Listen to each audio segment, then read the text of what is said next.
So hello everyone, how are you? कैसे हैं आप लोग? चलिए, गर्मी बहुत है लेकिन मेहनत तो करना ही है आप सभी को, हमें भी। देखिए, तो मेरे ख्याल से आप लोग जो पिछला वीडियो है आपने देखा होगा, यानी कि लेक्चर नंबर 2 और ये लेक्चर 3 है। क्लियर? 3rd लेक्चर ये 12th की केमिस्ट्री है, अंडरस्टूड है पॉइंट। और चैप्टर कौन सा? इलेक्ट्रोकेमिस्ट्री। और चैप्टर नंबर 3 है, ये तो आप समझ गए। देखो, लेक्चर 2 में क्या है कि थोड़ा सा बात कर लेते हैं आप लोग से। देखिए, मैंने आपको बताया था इलेक्ट्रोकेमिकल सेल के बारे में। क्लियर? अब इलेक्ट्रोकेमिकल सेल यानी कि हम लोग इस बैटरी के बारे में ही बात कर रहे हैं। समझ गए आप लोग? ये जो बैटरी है इसी के बारे में ही बात होगी। क्लियर? अब तो ये एक्सपेरिमेंट के थ्रू पता चल जाएगा ऐसा क्या ये, राइट? फिर भी आपको थोड़ा बता देते हैं, this is the negative pole and this is the positive pole. ठीक है? ये नेगेटिव वाला पोल हो गया नीचे जो है, और ये पॉजिटिव पोल। क्लियर? और कैसे आप लोग बैटरी लगाते हैं, देखिए ना आप लोग टॉर्च में उसमें एक के बाद एक लगाते हैं। ये पॉइंट ऊपर है तो दूसरी बैटरी का पॉइंट ऊपर ही रहता है, तो पॉजिटिव नेगेटिव जोड़ते चले जाते हैं हम लोग। एनीवे, चलो आगे दिखाते हैं आपको। ये फटाफट इसका जो लेक्चर 2 में किया था उसका रिकैप कर देते हैं, तो थोड़ा सा क्लियर भी हो जाएगा कि क्या पढ़ने वाले हम लोग हैं आगे। ठीक है? देखिए, ये इलेक्ट्रोकेमिकल सेल था। मैंने कहा था कि इसमें 2 हाफ सेल होते हैं, और 2 हाफ सेल में एक का नाम था OHC, जिसका नाम है ऑक्सीडेशन हाफ सेल, यानी कि वो वाला सेल, वो हाफ पार्ट जिसमें ऑक्सीडेशन की घटना होगी। क्लियर? ऑक्सीडेशन की घटना होगी। और दूसरी तरफ था ये RHC, जिसको नाम दिया गया है रिडक्शन हाफ सेल, जिसमें रिडक्शन की घटना होती है या रिडक्शन की घटना होगी। हो गया भैया हमारा ये नाम हो गए। इसके अलावा दोनों को जोड़ने के लिए, ये और ये हाफ सेल को जोड़ने के लिए बाहर से तार लगा दिया गया था, और अंदर से ये जो देख रहे हैं salt bridge, right? Salt bridge बहुत ही इंपॉर्टेंट था भाई। और सॉल्ट ब्रिज का काम क्या था बता दिए थे। नंबर 1 सर्किट पूरा करना, number 2 as a traffic controller. अब ट्रैफिक कंट्रोलर का काम क्या था, किस तरह से यह काम कर रहा था, हम आपसे डिस्कस कर चुके हैं, है समझ में? तो अब बात करना ये है कि भैया इसके आगे क्या। क्लियर? ये सब देख लीजिए। ये इलेक्ट्रॉन का फ्लो, करंट का flow, charge negative, charge positive, क्यों ऐसा आता है उसका भी डिस्कशन हो चुका है। याद करने के लिए कहते हैं कि इसको ऐसे याद कर लीजिएगा कि आप जब तुम सेल बनाओगे, कभी कभार सामने एग्जामिनेशन में आ गया तुम्हारे सामने कि भैया बनाकर दिखाइए, तो याद तो होना चाहिए, और नहीं तो दिक्कत हो जाएगी। क्लियर? तो उसके लिए एक तरीका था कि आप याद करेंगे, लोन जो इस साइड रहेगा, लेफ्ट ऑक्सीडेशन एनोड N, और उधर RRCP, clear? Right reduction cathode and positive. Clear? ये तरीका हो गया लोन को याद करने का। या फिर एक और तरीका है, बड़ा ही आसान सा है, अल्फ़ाबेटिकल ऑर्डर, लेफ़्ट राइट। तो लेफ़्ट राइट में L पहले आता है, R बाद में आता है। ऑक्सीडेशन रिडक्शन में O पहले आता है, R बाद में आता है। एनोड एंड कैथोड में A पहले आता है, C बाद में आता है। निगेटिव पॉजिटिव में N पहले आता है, P बाद में आता है। हो गया हमारा। क्लियर? तो तुम उसे याद करो। अब बात करते हैं कि ये सब करने के बाद, इन सब चीज़ों करने के बाद, राइट, एक हम लोग को नोट पॉइंट याद रखना है, हल्का सा एक एक्सपेरिमेंटल वैल्यू याद रखनी है कि ताकि हमारा काम थोड़ा आगे जाके बढ़ जाए आसानी से, कि अगर ये सेल बनाया जाता है जिंक और कॉपर की मदद से जब बनाया जाता है, राइट, और इसका कंसंट्रेशन यानी कि जो जिंक सल्फेट है, क्लियर, इसका 1 मोलर कंसंट्रेशन ले लेते हैं, और कॉपर सल्फेट उस वाले में भी, कॉपर सल्फेट उसमें भी अगर 1 मोलर मतलब मोलारिटी, कैपिटल M, क्लियर, तो इस पूरे सेल का जो पोटेंशियल आता है, जिसे हम लोग E सेल कहते हैं स्टैंडर्ड फॉर्म में, ये आता है 1.1 वोल्ट। क्लियर? अब ये डाटा फिक्स हो गया, इससे कुछ काम करेंगे हम लोग। जैसे डाटा फिक्स हो गया तो कुछ काम करेंगे हम लोग, राइट? अब डाटा ये काम करेंगे हम लोग क्या, E naught cell, E standard, ठीक है? इसे E स्टैंडर्ड कहा जाता है। इसके बारे में बताया जाएगा आपको, इसके बारे में भी आपको आगे बताया जाएगा। तो अभी हमको याद कर लेना है कि ये सेल आपको कितना पोटेंशियल दे रहा है, कितना वोल्ट आपको दे रहा है, तो 1.1 वोल्ट आपको दे रहा है। Is that clear? ये बात समझ में आ गई आपको? ओके, अब हम लोग थोड़ा सा आगे बढ़ेंगे। आज देखिए, आज आपको बताने वाले हैं इसके आगे का हिस्सा। क्लियर? इसके आगे का पार्ट। और आगे के पार्ट को समझने के लिए ज़रा हेडिंग देखो। हेडिंग से बहुत ही क्लियर होगा कि हम लोग क्या करने वाले हैं।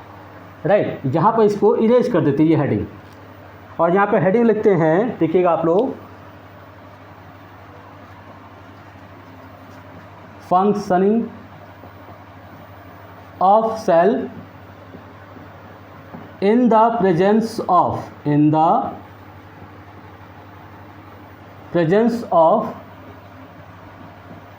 external potential। हाँ, समझ में? ये रहा इसका हेडिंग। बहुत इंपॉर्टेंट है ये, कई बार एग्जामिनेशन में क्वेश्चन दिया है, ये बोर्ड एग्जाम में कई बार ये क्वेश्चन दिया है ये। क्लियर? अब बस हल्का सा समझ जाना है।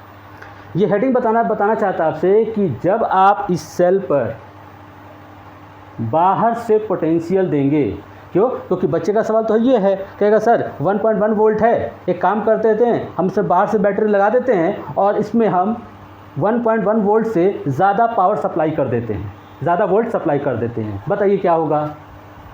क्लियर? कोई बच्चा उठेगा, कहेगा सर हम बाहर इसमें बैटरी लगा देते हैं और इसका जो बाहर की जो बैटरी लगाई मैंने, उससे जो पावर जो पोटेंशियल है 1.1 से कम कर देते हैं। तब बताइए क्या होगा? समझ में? क्लियर? और तीसरा बच्चा उठेगा, कहेगा सर एक काम करते हैं कि जितना पोटेंशियल इस सेल का है, हम बाहर से एक बैटरी लगा देते हैं और उसका भी पावर हम या वोल्ट उसको हम देते हैं 1.1 वोल्ट। बताइए क्या होगा? क्लियर? अरे तो इसमें करना क्या है? कुछ नहीं करना है, सीधी सी बात है। आप हमको बताइए कि जब आप कहीं फाइट करने जाते हैं तो 3 तरह के कंडीशंस हो जाते हैं। कभी कभार हम 3 तरह के कंडीशंस, मान लीजिए आप लड़ने चले गए और 3 तरह कंडीशन है। एक समय ऐसा आया कि जब आप गए तो आपके सामने बहुत छोटा सा बच्चा था लड़ने के लिए, खुश हो गए होंगे, जब इसको तो हरा ही देंगे, ठीक है भैया हरा दिया, तुमसे कमज़ोर था। दूसरा कंडीशन ये है कि तुम्हारे बराबर का आ गया। क्लियर? तब आपका जो युद्ध जो होगा थोड़ा सा लंबा चलेगा कि भैया लड़ते हैं, वो भी लड़ाएगा, आप भी लड़ेंगे, चलेगा, युद्ध काफ़ी देर तक चलेगा। राइट? या फिर कह लीजिए कि रिज़ल्ट नहीं आएगा। लेकिन तीसरा कंडीशन ये है कि आपसे ज़्यादा आ जाए, गामा पहलवान आ जाए। क्लियर? तब क्या होगा? रिज़ल्ट तो आएगा ही आएगा, अगर आपके खिलाफ आएगा। क्लियर? तो जब ये 3 बातें हैं, वही 3 बातें यहाँ पे अप्लाई कर देते हैं हम लोग। ठीक है? अब देखिए करना क्या है, इसमें कैसे करेंगे, इसमें करना क्या है। देखिए यहाँ से क्लियर हो गया, ये सेल को समझ लीजिए, हम इसको अच्छी तरह से बता देते हैं। देखिए इसमें करना ये रहेगा आपको कि इस सेल को यूज़ करेंगे हम लोग। ठीक है? इसी सेल को यूज़ करेंगे हम लोग, और सेल को यूज़ करके दिखाते हैं। देखिए number A, point number A, clear? When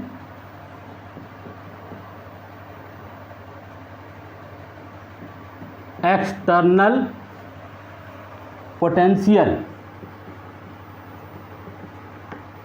clear, that is E external less than 1.1 volt. मान लिया कि आपको ये शर्त दे दिया कि आपका जो E एक्सटर्नल है 1.1 वोल्ट से कम है, तो क्या करेंगे? पहली बात तो ये सजाएंगे कैसे, सजाना भी तो आना चाहिए हम लोग को। तो देखिए आप उसे कैसे सजाएंगे, देखिए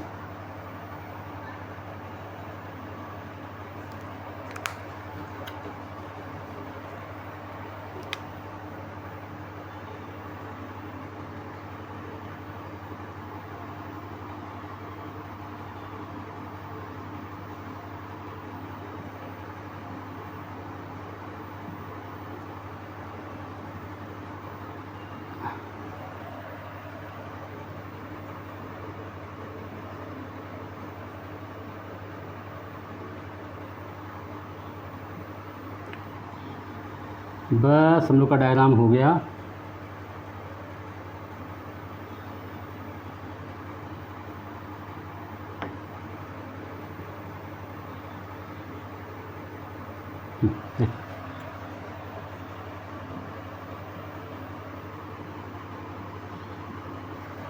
अब थोड़ा आपको जल्दी जल्दी सोचना है, फटाफट सोचना है। सेल वही है, थोड़ा सा डायग्राम नॉर्मल कंडीशन को बना दिया मैंने। अब देखो करते क्या है, इसमें क्या कर रहे हैं हम लोग।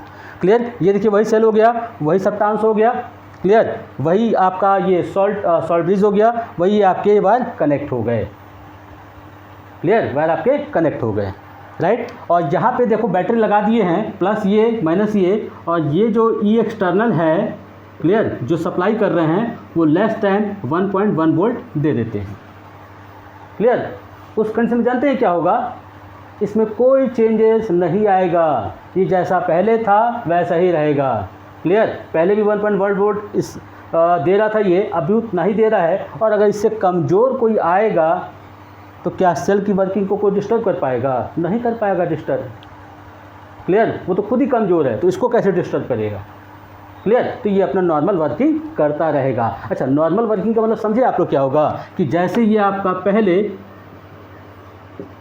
जो एनोड है, क्लियर, और ये जो कैथोड है, कैथोड, ये नेगेटिव ये आपका पॉजिटिव रहेगा, ये आपका नेगेटिव पोल होगा।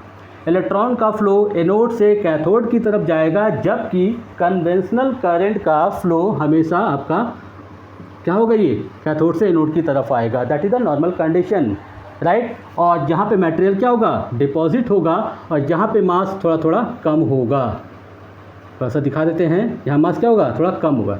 नहीं ये लाइन कोई बात नहीं दिखाती, ये आपका मास कम होगा, और जहाँ डिपॉजिट होंगे,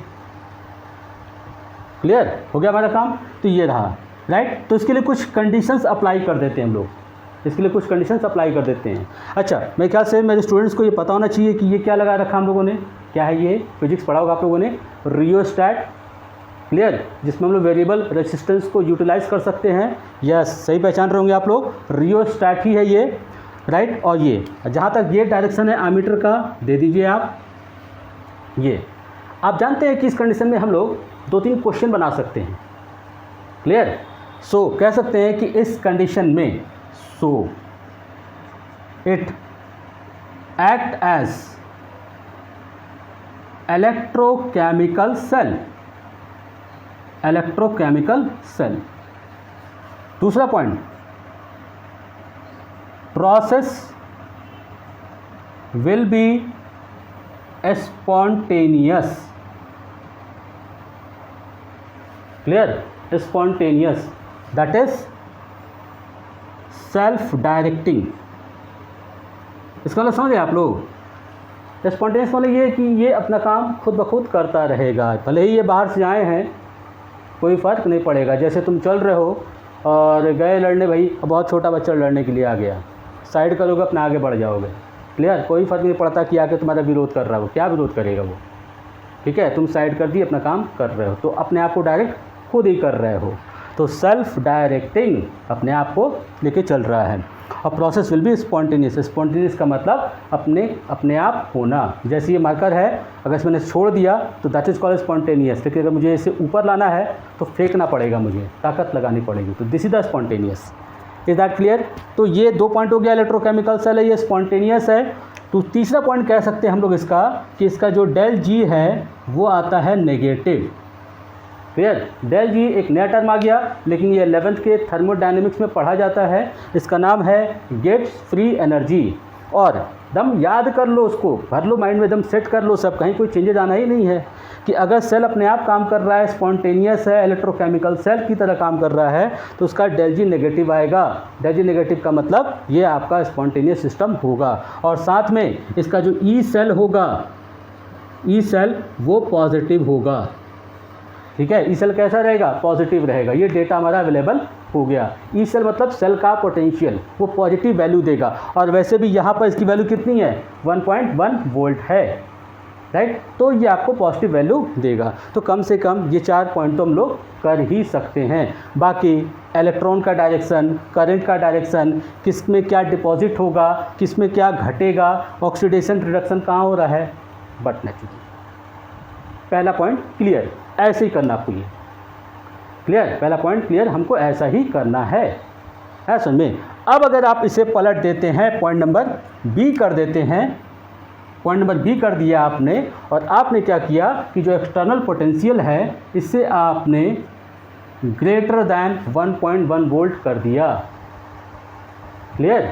अब आप ज़्यादा दे रहे हैं, यानी कि आपसे ज़्यादा ताकतवर सामने आ गया, क्लियर। तो पहली हालत ख़राब हो जाएगी, भैया अब तो हमारे में कुछ चेंज आने हैं, क्लियर, लगभग पिटना तय होगा, या कह लीजिए कि चेंज आने तो तय हैं।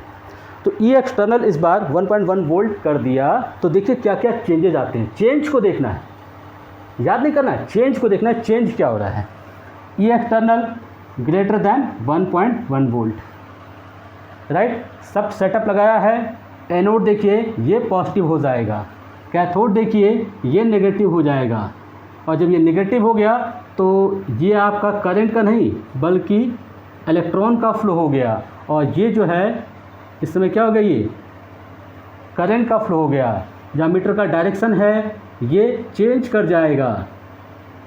Is that clear. और अब यहाँ पर डिपॉजिट यहाँ नहीं होगा बल्कि जो जिंक है वो यहाँ पर डिपॉजिट होगा। क्लियर, मास यहाँ पर डिपॉजिट होगा, और यहाँ पर डिपॉजिट नहीं होगा बल्कि कॉपर सॉल्यूशन में आयंस के फॉर्म में आना शुरू कर देंगे। Is that clear. तो अब आप देख सकते हैं कि कैसी कहानी पलट गई, राइट। तो अब ये क्या हो गया सर, उल्टा हो गया। उल्टा कहने का मेरा मतलब ये था कि अब ये आपका ये वाला सिस्टम है, तो आप इस बैटरी को यूज़ नहीं कर रहे हैं बल्कि चार्जिंग में लगाए हैं। अगर चार्जेबल बैटरी है तो क्लियर, आप इसे चार्जिंग में लगा दिया, अब आपके काम का नहीं है। क्लियर। और आप कह सकते हैं कि ये सारा किसकी वजह से हुआ है, बाहर से जो पोटेंशियल आपने दिया जो ज़्यादा था उसकी वजह से सारा प्रोसेस रिवर्स हो गया। रिवर्स हो गया तो इसमें आप कह सकते हैं कि जो इलेक्ट्रिकल एनर्जी है, इलेक्ट्रिकल, वो किस में कन्वर्ट हो गया, केमिकल में कन्वर्ट हो गया। क्लियर। और जस्ट लाइक कि आपकी बैटरी, मोबाइल की बैटरी चार्ज हो रही है, दैट्स ऑल। उस केस में ये पॉइंट्स आपके चेंज कर जाएंगे। क्या चेंज होगा, तो चेंज को देखिए। ये जो इलेक्ट्रोकेमिकल सेल है it act as not electrochemical, now it is electrolytic cell. Clear, electrolytic cell. Point number second के लिए सही समझ रहे होंगे आप लोग, सही दिमाग में आइडिया लगा रहे होंगे आप लोग, कोई दो राय नहीं है कि इस बार ये स्पॉन्टेनियस ना हो कि कैसा होगा, सही सोच रहे हैं आप लोग, कहीं से कोई प्रॉब्लम नहीं है। इट इज नॉन स्पॉन्टेनियस, ठीक है, नॉन स्पॉन्टेनियस। क्लियर। यहाँ भी आप लोग नॉट सेल्फ डायरेक्टिंग, भैया ये इसके लिए, इसके डायरेक्शन के लिए अब क्या ये रिस्पॉन्सिबल है, नहीं, बाहर से जो है वो रिस्पॉन्सिबल है, तो सेल्फ डायरेक्टिंग नहीं रहा, ये अब दूसरे की मदद से चल रहा है। ये असल में डेल जी उल्टा हो गया, रिवर्स है। सही सोच रहे होंगे आप लोग यहाँ भी कि अब ये पॉजिटिव आएगा। क्लियर, अब ये कैसा आएगा, ये पॉजिटिव आएगा, और यहाँ भी आप लोग सही सोच रहे होंगे ये नेगेटिव आएगा। क्लियर हो गई कंडीशन, क्लियर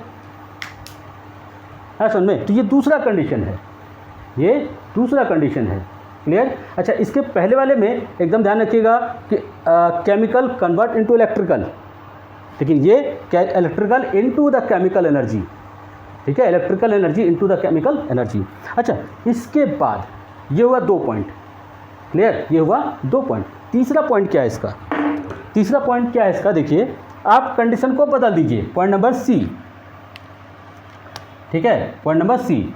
अब कह रहा है कि व्हेन एक्सटर्नल पोटेंशियल को हटा दीजिए, यहाँ पर इसे इक्वल कर दीजिए, यानी कि इसमें इसका पोटेंशियल 1.1 वोल्ट है, तो आपने इसका ही पोटेंशियल जो बाहर से बैटरी लगाई है उसका भी 1.1 वोल्ट कर दिया आपने। क्लियर, मिल गए बराबर के पहलवान, तो ये दूसरा हुआ। क्लियर, ना कोई पीछे जा रहा है ना कोई आगे जा रहा है, स्टेबल हैं, क्योंकि दोनों की ताकत बराबर हैं। क्लियर, तो ना ये हारे ना वो हारे, ना ये जीते ना वो जीता। क्लियर, तो ऐसे कंडीशन में जब ये देखना होगा सिस्टम, तो आप इसे कर दीजिए equal to 1.1 volt. Is that clear, 1.1 volt. अच्छा, एक चीज़ और, पिछले वाले डायग्राम में यानी कि जब इसका external potential greater than 1.1 volt था, तो यहाँ पे एक चीज़ और आना था, उसको आप इधर कर देते। ये थोड़ा ध्यान रखिएगा आप लोग, प्लीज़ इस बात को ध्यान रखिएगा। क्लियर, इसमें कहीं कोई दिक्कत नहीं है। तो इस थर्ड कंडीशन में इसमें कोई दिक्कत नहीं है, ये एज इट इज़ रह सकता है, चाहे इधर रखें चाहे उधर रखें। अच्छा, आते हैं कि इस थर्ड कंडीशन में चेंज क्या क्या हुआ। तो ये आपका जो आमीटर का डायरेक्शन है, ना तो लेफ़्ट ना तो राइट, स्ट्रेट रहेगा, बताएगा कि नो फ्लो ऑफ करेंट, तो ना ये फ्लो होगा ना ये फ्लो होगा। You can say I equal to zero, I equal to zero, ऐसा में। क्लियर, तो ना ये इसकी घटना होगी और ना ही इसकी ये घटना होगी। Is that clear. ऐसे केस में राइट, आप जानते हैं इस पूरे सेल को क्या बोलते हैं हम लोग, इसे बोलते हैं नल सेल। और मैं आपको एक चीज़ क्लियर कर दूं, it act as neither electrochemical nor electrolytic. सही सोच रहे हैं आप लोग। Process will be neither spontaneous nor non spontaneous. ना तो स्पॉन्टेनियस है और ना ही नॉन स्पॉन्टेनियस है। ना तो ये खुद डायरेक्ट होगा, ना दूसरे के थ्रू डायरेक्ट होगा। स्टेबल हो गया भैया। अब ये आया समझ में। तीसरा डेल जी इसका, हाँ डेल जी याद रखिएगा भाई, इस केस में सब ज़ीरो, ये ज़ीरो ये ज़ीरो। क्लियर? क्या समझ में? कन्फ्यूज़न मत कीजिएगा। ये नहीं होगा, ना ही इलेक्ट्रोकेमिकल होगा, ना ही ये होगा, ना ही स्पॉन्टेनियस होगा, और ये सब इसके ज़ीरो रहेंगे। क्लियर? ये हो गई इसकी conditions. Got that point? Clear? तो मेरे ख्याल से फैक्टर समझ में आ गया होगा। तो अब हम इसको समअप कर दें, छोटा सा पॉइंट समअप कर दें। भाई इतना कौन याद करेगा, इतना कौन याद करेगा? क्लियर? तो इसको अगर हम समअप कर दें, एक छोटे से पॉइंट में समअप कर दें, you can see right, cell का फंक्शन राइट। तो अगर आपका E external less than 1.1 volt. Clear? याद रखिएगा फटाफट। क्या इसमें क्या रखेंगे? बोलिए।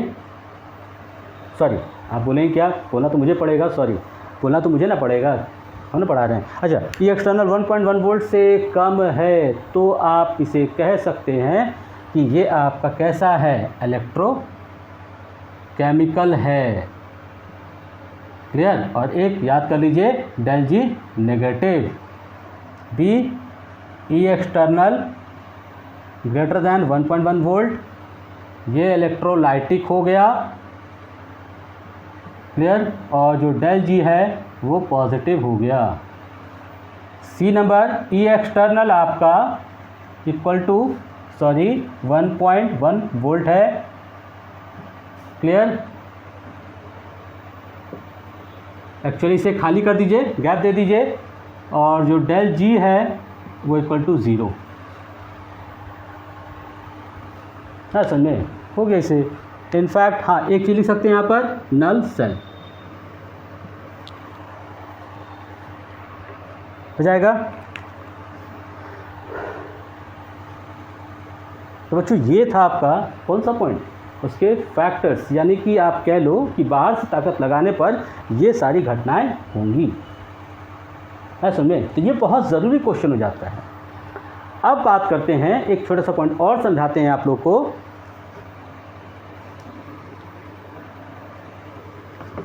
कि जब आप बात करेंगे कि ठीक है सर, हम आपकी ये बात समझ गए कि इलेक्ट्रोकेमिकल सेल क्या होता है, हम ये भी समझ गए, मान लेते हैं कि आप बाहर से पोटेंशियल लगा रहे हैं तो बदलने पर कुछ चीज़ें बदल रही हैं, राइट, हम याद कर लेंगे। लेकिन अगर एग्ज़ाम में क्वेश्चंस आता है तो क्या बार बार डायग्राम बनाना पड़ेगा? क्या हम बार बार ऐसे डायग्राम खींचेंगे? क्या इतना समय हमारे पास होगा? नहीं भाई, इतना समय हमारे पास नहीं होता है।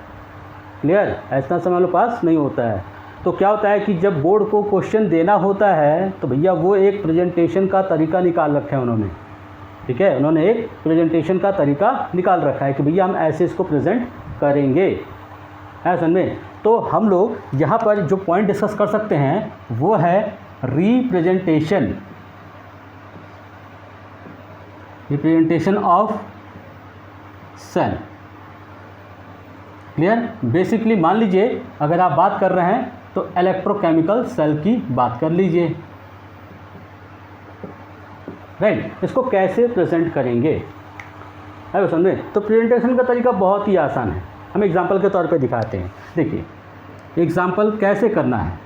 ये आपका हाफ सेल हो गया, ये आपका हाफ सेल हो गया, दोनों को सॉल्ट ब्रिज से जोड़ दिया गया है, दोनों में इलेक्ट्रोड लगा दिए गए हैं, दोनों को वायर से कनेक्ट कर दिया गया है, बीच में आर्मेटर लगा दिया गया है, राइट, इलेक्ट्रॉन का ये फ्लो हो रहा है, ये करंट का फ्लो हो रहा है, ये आपका ये नेगेटिव का पोल है, ये पॉजिटिव का पोल है। क्लियर?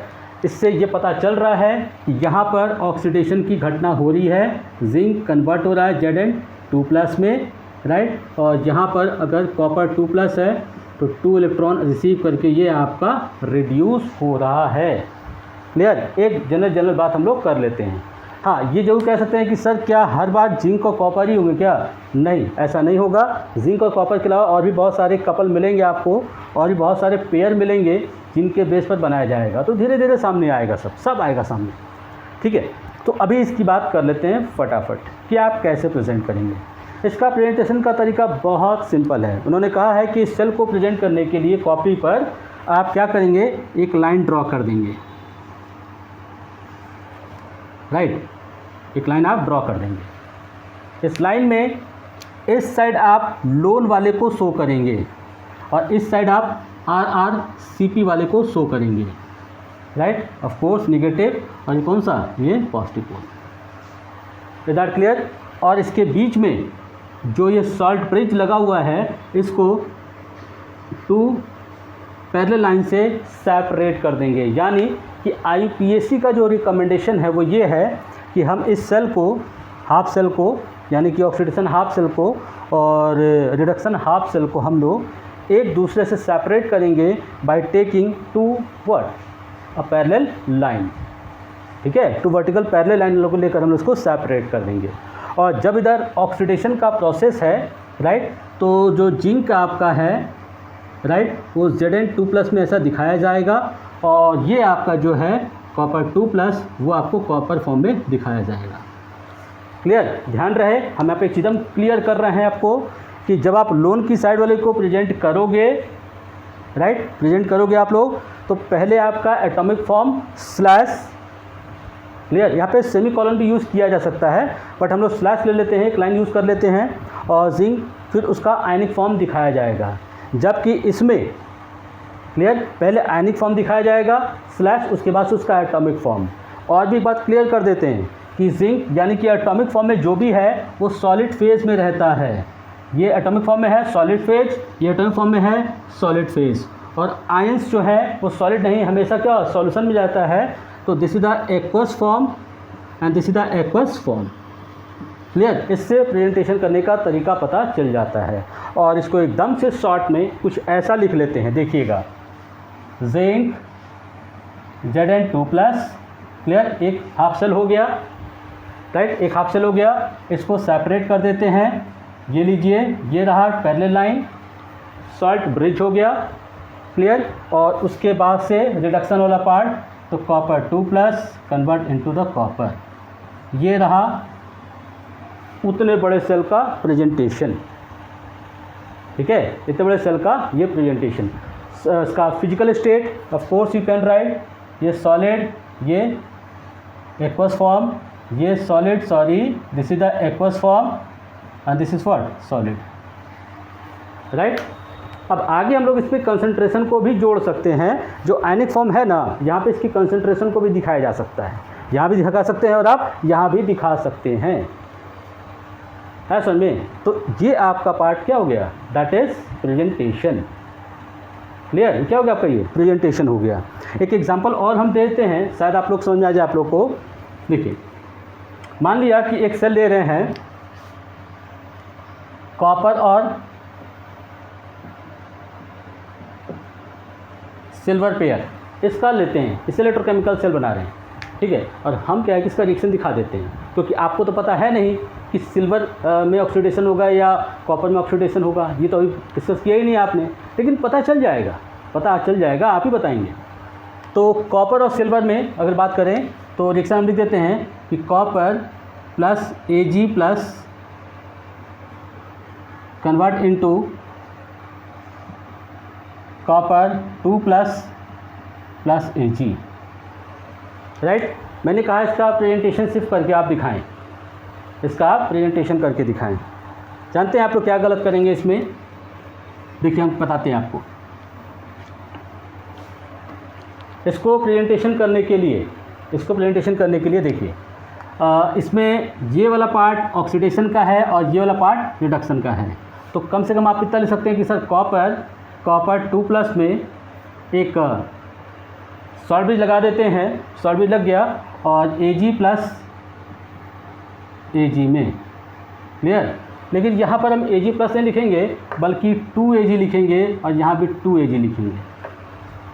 अब ऐसा क्यों लिखे हैं, ये भी बहुत आसान सा है, ये बैलेंसिंग के थ्रू पता चलता है, ठीक है, बैलेंसिंग के थ्रू पता चलता है। तो बैलेंसिंग बताएंगे भी आपको कि आप कैसे बैलेंस करते हैं, कैसे क्या करते हैं, लेकिन कम से कम इतना आप समझ जाइए। Is that clear. और बैलेंसिंग बताएंगे क्या, अगर कॉपर कन्वर्ट हो रहा है कॉपर 2+ में, तो बदले में कितना इलेक्ट्रॉन रिलीज़ किया है, 2 इलेक्ट्रॉन ना, राइट। और एक Ag+ को एक ही इलेक्ट्रॉन चाहिए, तो इससे 2 इलेक्ट्रॉन को रिसीव करने के लिए इसको कम से कम कितना होना होगा, 2 ना, इसलिए हम लोग 2Ag+ लेते हैं और यहाँ पे 2Ag लिखते हैं। कौन सी बड़ी बात है, कौन सा मतलब ऐसा पहाड़ तोड़ना, नहीं कुछ समझ, बस देख लेना है, समझे आप लोग को। तो ये कुछ हुआ आपका प्रेजेंटेशन का हिस्सा, ऐसे आप इसको प्रेजेंट कर सकते हैं। अब देखिए बोर्ड एग्जाम आपको ऐसे प्रेजेंट करके दे देगा और आपसे कहेगा रिएक्शन लिखकर दिखाइए, ठीक है, क्वेश्चन देगा, ऐसे बना दिया उसने और कहेगा कि आप रिएक्शन लिखकर दिखाइए भैया आप, समझा गया। तो ये तरीका रहा प्रेजेंटेशन का। अच्छा, अब इसके बाद हम लोग बात करेंगे, अगले लेक्चर में कुछ और डिस्कस करेंगे आप चीज़ के बारे में, राइट। तो आज की क्लास के लिए इतना। और एक इम्पॉर्टेंट बात आपसे बता दूं कि आप भैया सेफ रहें, भैया घर में खुश रहोगे सब, मज़ेदार रहोगे सब, फैमिली के साथ हंसते खेलते रहोगे सब, तभी ना कुछ आगे कुछ करोगे। पढ़ना तो है ही, पढ़ाई कहाँ भागी जा रही है, पढ़ना तो है ही, ठीक है। लेकिन स्वस्थ रहिए, हेल्दी रहिए, आसपास के लोगों को हेल्दी रखिए, मास्क पहनिए, बाहर जाते वक्त सैनिटाइज़र का यूज़ करें, ठीक, तब आप सेफ़ रहेंगे। और उम्मीद करते हैं जल्दी ही ये सारी प्रॉब्लम्स दूर होंगी और हम लोग एक बार फिर से बाहर निकल के शोर मचाएंगे, क्लियर, हम लोग शोर मचाएंगे बाहर निकल के।